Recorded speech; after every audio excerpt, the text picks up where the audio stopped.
జగిత్యాల జిల్లా కోరుట్ల మండలం పైడిమడుగులో 100 ఏళ్ల చరిత్ర కలిగిన మహా మర్రిచెట్టు సాక్షిగా శుక్రవారం అమ్మవారి 14వ వార్షికోత్సవ వేడుకలు భక్తి శ్రద్ధల మధ్య ఘనంగా కొనసాగుతున్నాయి. 3 రోజుల పాటు జరిగే ఈ ఉత్సవాల భాగంగా నేడు గ్రామస్తులు భారీ ఎత్తున బోనాలు సమర్పించి అమ్మవారిని దర్శించుకున్నారు. ఈ మహా మర్రిచెట్టు వద్ద కొలువై ఉన్న అమ్మవారిని దర్శించుకుంటే కోరిన కోరికలు నెరవేరుతాయనే విశ్వాసంతో వివిధ ప్రాంతాల నుంచి భక్తులు తరలివస్తున్నారు.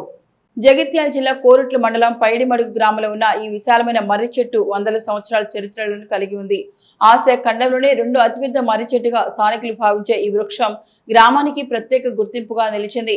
ఎన్నో సంవత్సరాల క్రితం ఈ మర్రి చెట్టు వద్ద శ్రీ శుక్రవారం అమ్మవారి దుర్గామాత రూపంలో కొలువు తీరినట్లు గ్రామస్తులు చెబుతున్నారు.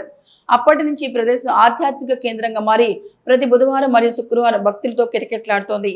తమ కోరికలు నెరవేరాలని అమ్మవారిని ప్రార్థించి మొక్కులు చెల్లించుకునేందుకు దూర ప్రాంతాల నుంచి కూడా భక్తులకు ఇక్కడికి వస్తుంటారు. గ్రామస్తుల సహకారంతో ఇక్కడ ఆలయ నిర్మాణం చేపట్టి ప్రతి ఏడాది వార్షికోత్సవాలు నిర్వహిస్తున్నారు. ఈ ఏడాది 14వ వార్షికోత్సవ సందర్భంగా 3 రోజుల పాటు ప్రత్యేక పూజలు, హోమాలు, ఆధ్యాత్మిక కార్యక్రమాలు నిర్వహిస్తున్నారు. నేడు మహిళలు సంప్రదాయ బోనాలతో ఊరేగింపుగా ఆలయానికి చేరుకుని అమ్మవారికి బోనాలు సమర్పించారు. ఉత్సవాల ముగింపు సందర్భంగా గ్రామంలో బోనాల ఊరేగింపు, ప్రత్యేక పూజలు అనంతరం అన్నదాన కార్యక్రమం నిర్వహించున్నారు. కోరిన వారికి కొంగు బంగారంగా నిలిచే అమ్మవారి కృప ఈ మర్రి చెట్లు ఉందని విశ్వసిస్తున్న భక్తులు అమ్మవారి ఆశీస్సులతో తమ కోరికలు నెరవేరుతున్నాయని అన్నారు. అమ్మవారు మర్రి చెట్టు కింద పైడిమడుగు గ్రామంలో స్వయంభూగా వెలిసింది.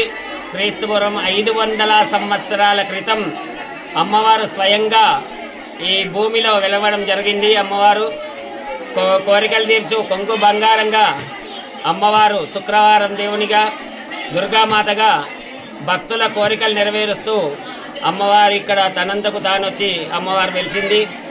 ఎంతో గ్రామస్తులు, చుట్టుపక్కల గ్రామ ప్రజలు, అలాగే బయట దేశాలలో ఉన్న ఈ గ్రామస్తులందరూ కూడా అమ్మవారిని మర్చిపోకుండా ఎంతో సేవ చేస్తూ అమ్మవారి యొక్క ఆశీస్సులు పొందుతున్నారు. అలాగే అమ్మవారు ఏ దేవస్థానానికి వెళ్ళినా 41 రోజుల్లో కోరికలు తీరుతాయని అది ప్రచారం. కానీ ఇక్కడ అమ్మవారు ఎవరైతే న్యాయమైన కోరికలు కోరుతారో అమ్మవారు కొంగు బంగారంగా వాళ్ళ కోరికలను వెంటనే నెరవేరుస్తుంది.